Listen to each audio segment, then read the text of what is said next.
Hello everyone, मैं हूं लोकेंद्र सिंह और आज हम देखेंगे एनसीईआरटी हिस्ट्री क्लास 10th का second chapter nationalism in India.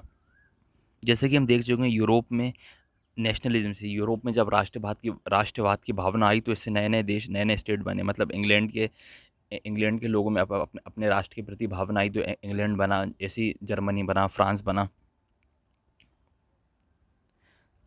इसका मतलब ये है कि लोगों अब जानने लगे थे कि यार हम कौन हैं, हम क्या हैं, हम कहाँ से बिलोंग करते हैं, ये हमारा देश है, ये हमारी जन्मभूमि है, ये हमारी मतलब इसके लिए जान दे देंगे। तो ये सब भावना, अब राष्ट्र की भावनाएं लोगों में अब आने लगी थी।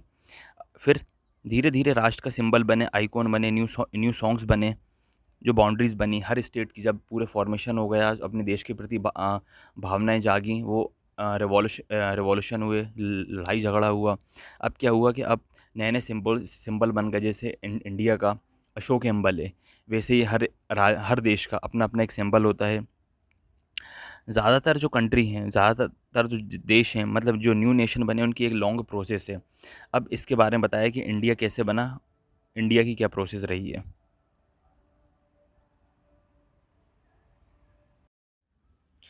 इंडिया में राष्ट्रवाद की शुरुआत तब हुई थी जब कॉलोनियल मूवमेंट, जब अंग्रेज़ों ने भारत पर कब्जा करके रखा था। अंग्रेज़ों ने इंडियंस को गुलाम बनाया था।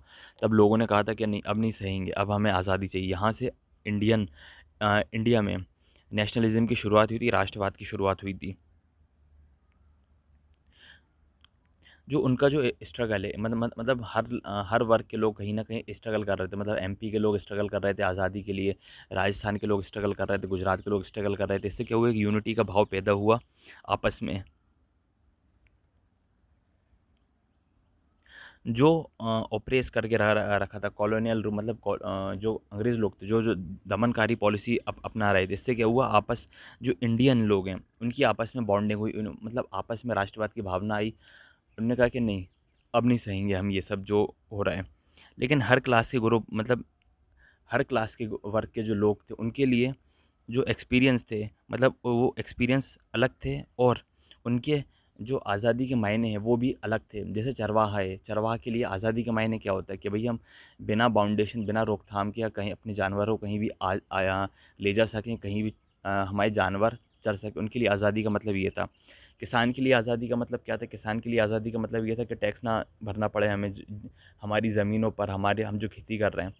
बिजनेसमैन के लिए क्या आज़ादी का मतलब था, उसको भी यही था कि हमें टैक्स ना देना पड़े हमारे ट्रांसपोर्टेशन पर। तो हर वर्ग के लोगों के लिए आज़ादी के मतलब अलग थे। महात्मा गांधी ने कांग्रेस के अंडर में रहकर एक मूवमेंट चलाया, बट उसमें भी कुछ आपस में मतभेद होते रहते थे।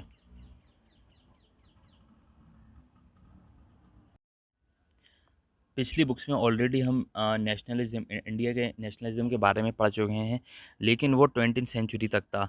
इस चैप्टर में हम 1920 के बाद की स्टोरी पढ़ेंगे। 1920 के बाद क्या हुआ था, जिसमें नॉन कोऑपरेशन मूवमेंट और सिविल डिसोबीडियंस मूवमेंट के बारे में पढ़ेंगे।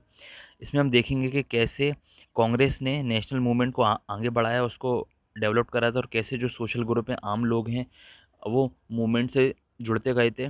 और जो नेशनलिस्ट लोग हैं, राष्ट्रवादी लोग हैं, उनके कल इमेजिनेशन में राष्ट्रवाद कैसा है।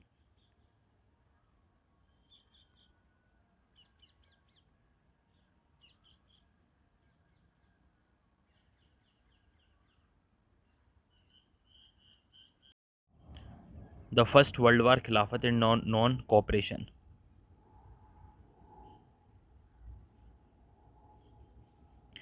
1919 के बाद हम देखेंगे कि नेशनल मूवमेंट जो है वो पूरे देश भर में नए नए इलाकों तक कैसे पहुंचा, कहाँ तक पहुंचा, और नए नए सोशल ग्रुप, आम लोग कैसे जुड़े, और जो स्ट्रगल करने का नया तरीका है, developing new modes of struggle, वो कैसे आया।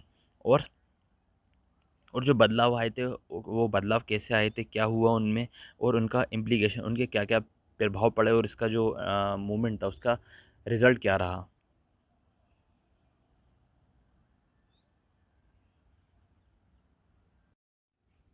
जब फर्स्ट वर्ल्ड वार हुआ था, फर्स्ट वर्ल्ड वार चल रहा था, तो इसने क्या करा, जो न्यू इकोनॉमिक सिचुएशन और पॉलिटिकल सिचुएशन में बहुत सारे चेंजेस आए। वो ये आए कि इससे जो डिफेंस के एक्सपेंडिचर है वो काफ़ी बढ़ गए थे। अब कई लोग क्या कहे कि डिफेंस के लिए, अपनी रक्षा के लिए लोन वगैरह भी लेना स्टार्ट कर दिया था, जिससे टैक्सेस काफ़ी बढ़े थे, कस्टम ड्यूटी काफ़ी बढ़ाई थी और इनकम टैक्स की भी शुरुआत हुई थी। और जब फर्स्ट वर्ल्ड वॉर चल रहा था 1913 से लेके 1918 तक, उस टाइम पर जो चीज़ों की प्राइसेज़ है, मतलब हर चीज़ की जो मतलब कीमतें होती हैं वो जस्ट डबल हो गई थी।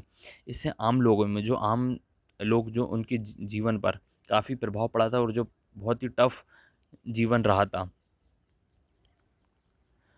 और फ़ोर्स रिक्रूट कर रहे थे जो अंग्रेज़ लोग हैं, क्योंकि उस टाइम पर इंडिया में अंग्रेज़ की सरकार थी। तो वो क्या कर रहे थे, फ़ोर्स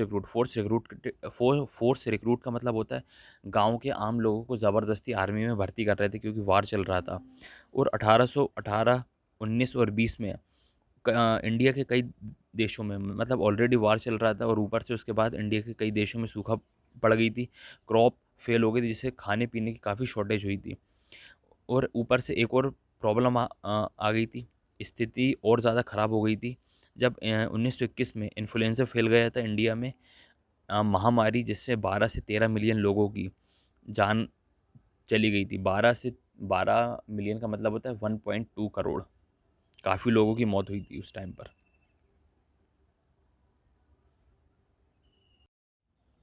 जो आम लोग हैं वो सोचते थे कि यार जैसे-जैसे युद्ध खत्म हो जाएगा, युद्ध खत्म होने के बाद जो हमारी मुसीबतें हैं वो धीरे-धीरे सारी खत्म हो जाएँगी।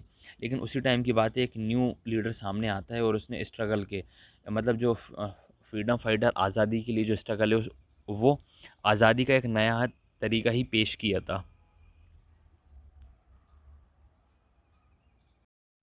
द आइडिया ऑफ सत्याग्रह।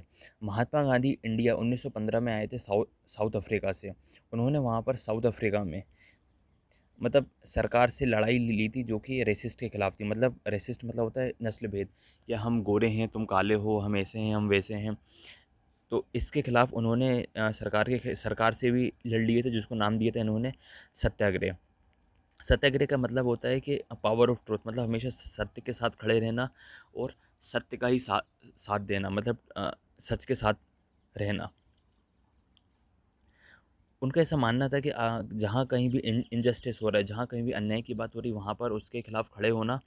इसके लिए आपको किसी फिजिकल फोर्स, किसी ताकत की ज़रूरत नहीं चाहिए, कि भैया आप दुबले पतले हो तो भी आप झूठ के खिलाफ, जो इनजस्टिस हो रहा है, जो अन्याय हो रहा है, उसके खिलाफ खड़े हो जाओ।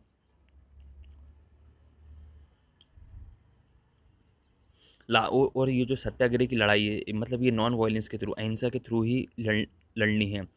इसमें हिंसा का सहारा नहीं लेना है। लास्ट में आप देखेंगे कि जो सत्य की ही जीत होगी। जो भी व्यक्ति, जो लोग हैं, जो वॉयलेंस का सहारा लेते हैं अपनी बात मनवाने के लिए, अपने ट्रुथ के लिए, इसके बदले अगर वो अ, अहिंसा का साथ दें, नॉन वॉयलेंस का साथ दें, तो लास्ट में जो जीत है वो ट्रुथ की ही होगी। और महात्मा गांधी का ऐसा मानना था कि ये जो नॉन वॉयलेंस का जो कॉन्सेप्ट है, वो पूरी इंडिया में, ऑल ओवर इंडिया में एक यूनिटी, मतलब एक एकता का भाव पैदा कर सकता है।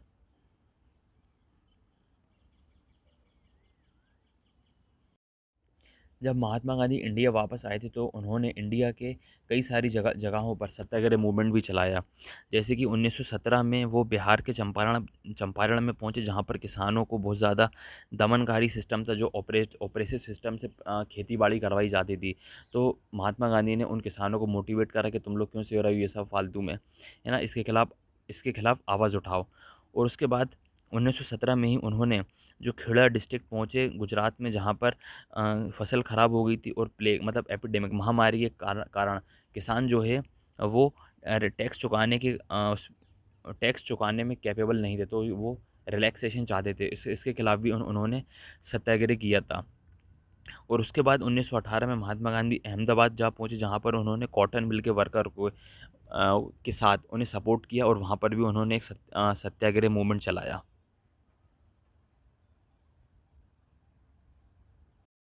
Revolt act. गांधी जी ने जो सत्याग्रह मूवमेंट चलाए थे, उनमें उन्हें सफलता तो मिल गई थी।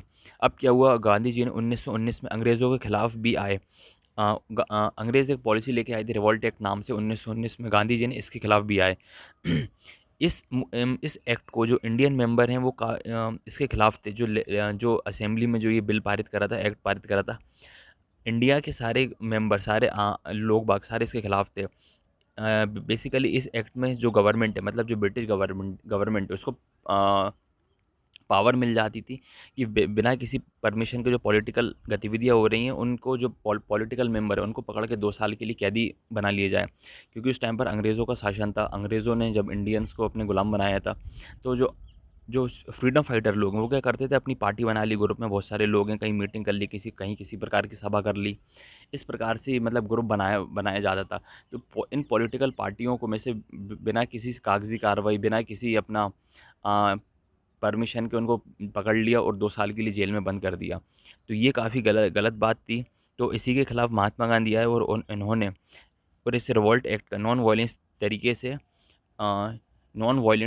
तरीके से इसका अगेंस्ट थे। और इसकी जो शुरुआत है हड़ताल से करनी थी, हड़ताल जो कि 6 अप्रैल को होनी थी।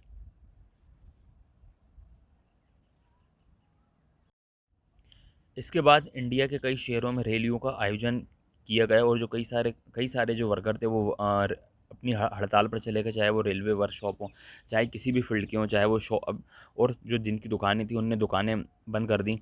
इससे अंग्रेज़ों को ऐसा लगा कि यार अगर ऐसा चला तो ये तो कम्युनिकेशन प्रकार से बंद हो जाएगा, फिर एडमिनिस्ट्रेशन तो पूरा ख़त्म ही हो जाएगा इस प्रकार से। तो उन्होंने जितने भी नेशनलिस्ट थे, जितने भी जो राष्ट्रवादी थे, फ्रीडम फाइटर थे, उनको क्या करा, दबाने की कोशिश की। और जो लोकल लीडर हैं, जो अमृतसर में जो किसी प्रकार का प्रोटेस्ट वगैरह करते थे, तो उनको पकड़ लिया गया और महात्मा गांधी की दिल्ली में बैन कर दिया गया। मतलब उनसे बोल दिया कि आप दिल्ली नहीं आ सकते हो, अंग्रेज़ों ने महात्मा गांधी को। और अमृतसर में 10 अप्रैल को एक एक पीसफुली चल रहा था, मतलब एक अहिंसा तरीके से एक प्रोटेस्ट कर रहे थे, उन पर फायरिंग की गई।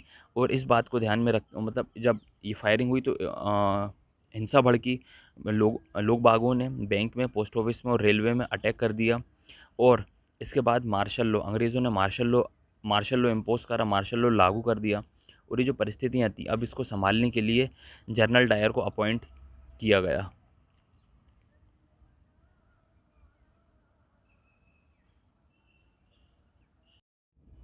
13 अप्रैल को जलियांवाला बाग जो हुआ था उसके बारे में बताया गया है। वहाँ पर 13 तारीख के दिन बहुत सारी भीड़ वहाँ पे इकट्ठा हो गई। जलियांवाला बाग, कुछ ऐसे थे जो फ्रीडम फाइटर थे, जो गवर्नमेंट की, जो अंग्रेज़ों की जो दमनकारी पॉलिसी उसके खिलाफ आए थे। और बाकी के जो हैं, जो बैसाखी का मेला लगता है उसके लिए आए थे। मतलब जो प्रोटेस्ट कर रहे थे वो लोग भी आ गए और जो मेला लगता है वो लोग भी आ गए। इससे भीड़ और ज़्यादा हो गई, और ज़्यादा भीड़ दिखने लगी। अब ये जो जलियांवाला बाग है, ये शहर के आउटसाइड था, तो कई गांव वालों को पता ही नहीं था कि भैया मार्शल लॉ लागू है। तो इतने में जनरल डायर ने उस एरिया में एंट्री करी और जो एग्जिट पॉइंट को तो ब्लॉक कर दिया। एग्जिट पॉइंट का मतलब होता है बाहर निकलने के जितने भी रास्ते हैं उन सबको बंद कर दिया। उसके बाद डायरेक्ट अपने सिपाहियों को ऑर्डर दे दिया अंधाधुंध फायरिंग का, और उसने और फायरिंग स्टार्ट कर दी सिपाहियों ने, जिसमें कम से कम सैकड़ों लोग मारे गए थे। जनरल डायर का उद्देश्य ये था कि जो सत्याग्रह या फीलिंग ऑफ टेरर, मतलब जो सत्याग्रह, जो भैया अंग्रेज़ों के खिलाफ आ रहे हैं, जो भी राष्ट्रवादी हैं या जो भी फ्रीडम फाइटर हैं, उनके उनके अंदर एक प्रकार का एक आतंक का भाव कि भैया हम लोग बहुत खतरनाक लोग हैं, अंग्रेज़ हो, हम खतरनाक लोग हैं, हमसे उलझना मत। तो इस प्रकार का एक इम्पैक्ट डालना चाहता था जो भी सत्याग्राही जो थे। जब जलियांवाला बाग की खबर ऑल ओवर इंडिया में फैली, तो स्पेशली जो नॉर्थ इंडिया के लोग हैं उन्होंने क्या करा, सड़कों पे आना स्टार्ट कर दिया, हड़ताल की और पुलिस से लड़ने लग गए, और जो सरकारी बिल्डिंग है उन पर उन्होंने अटैक कर दिया। गवर्नमेंट ने अब जो ब्रिटिश गवर्नमेंट है और ज़्यादा स्ट्रिक्ट हो गई। अब ये जो कर रहे थे लोग इनको एज अ टेररिस्ट की नज़रों से देखने लगी थी। और उसने उनका प्लान था, मतलब उन लोग चाहते थे सत्याग्रह rub their nose on the ground, मतलब अपनी नाक रगड़ें ज़मीन पर, और हमारे जितने भी ब्रिटिश ऑफिसर हैं उनको सलाम करें, उनको सैल्यूट करें। और पंजाब के पाकिस्तान में इन्होंने, ब्रिटिश गवर्नमेंट ने बम वगैरह भी फेंके, बहुत ज़्यादा लोगों को मारा भी। और ये सब देखते हुए जब हिंसा बहुत ज़्यादा होने लगी, तो जो फिर महात्मा गांधी ने अपना जो मूवमेंट है उसको वापस ले लिया था। एक इसमें दिखाया भी गया है कि जनरल डायर ने ऑर्डर दिया है सिपाहियों को कि जो फ्रीडम फाइटर है उनको घसीट कर लाओ।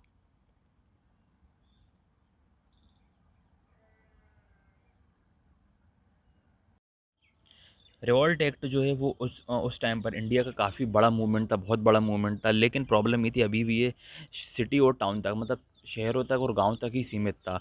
और महात्मा गांधी चाहते थे एक सत्याग्रह, एक आंदोलन, एक बहुत बड़े मूवमेंट, एक बड़े ऑल ओवर इंडिया लेवल पर एक मूवमेंट हो। लेकिन बिना हिंदू मुस्लिम यूनिटी की, मतलब हिंदू मुस्लिम एकता के बिना ये सब पॉसिबल नहीं था। गांधी चाहते जब तक हिंदू मुसलमान एक नहीं हो जाते, इतना बड़ा स्तर पर एक इतना बड़ा आंदोलन पॉसिबल ही नहीं है, फिर तो उनका मिलना बहुत ज़रूरी है। और उस टाइम पर जब फर्स्ट वर्ल्ड वार ख़त्म हुआ था, तो अ, टर्की का जो साम्राज्य है, ओटोमन साम्राज्य, जिसे ओटोमन किंगडम कहते हैं और ओटोमन डायनेस्टी कहते हैं, वो हार गई थी। और ये से र्यूमर्स फैल रहे थे कि अब उन पर, जो ओटोमन एम्पायर, उस पर हार्श ट्रीटी अब अपनाई जाएगी, जो कि स्पिरिचुअल हेड है खलीफा इन पर।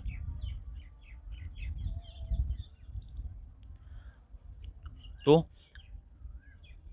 इस बात को लेकर जो मुस्लिम जनरेशन के लीडर थे, मोहम्मद अली, शौकत अली, इन्होंने इस बात को लेकर गांधी जी से मिले और इस बात पर डिस्कस करा था। और गांधी जी को ये एक प्रकार की अपॉर्चुनिटी मिल रही थी कि मुस्लिम और हिंदू को सबको एक किया जाए। तो कलकत्ता में उन्होंने 1920 में कांग्रेस से एक सेशन में, और बाकी सारे लीडर्स को कन्विंस कर लिया, बाकी सारे लीडर्स को मना लिया एक नॉन कोऑपरेशन मूवमेंट चलाने के लिए। इसके दो उद्देश्य थे नॉन कोऑपरेशन मूवमेंट के। पहला तो ये था जो खिलाफत मूवमेंट है, खिलाफत मूवमेंट को सपोर्ट करना, और उसके साथ स्वराज।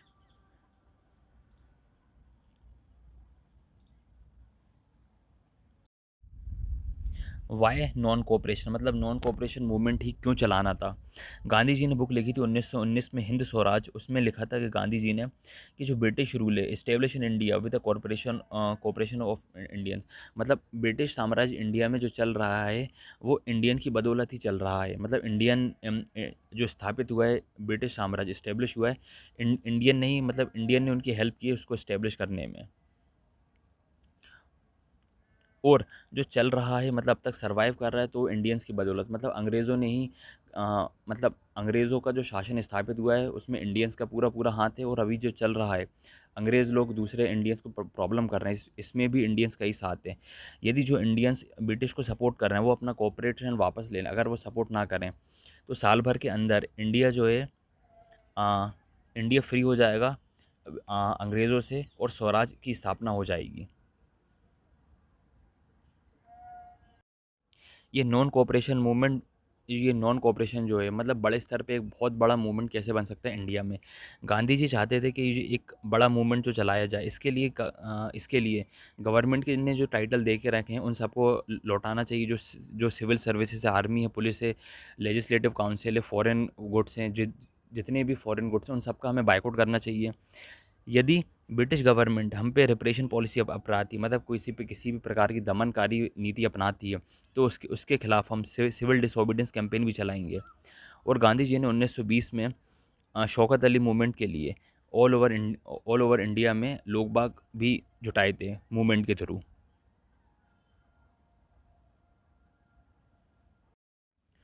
कांग्रेस में ही बहुत सारे ऐसे लोग थे जो इस बात को लेकर थोड़ा झिझक रहे थे, क्योंकि उस टाइम पर 1920 में नवंबर में इलेक्शन होने वाले थे।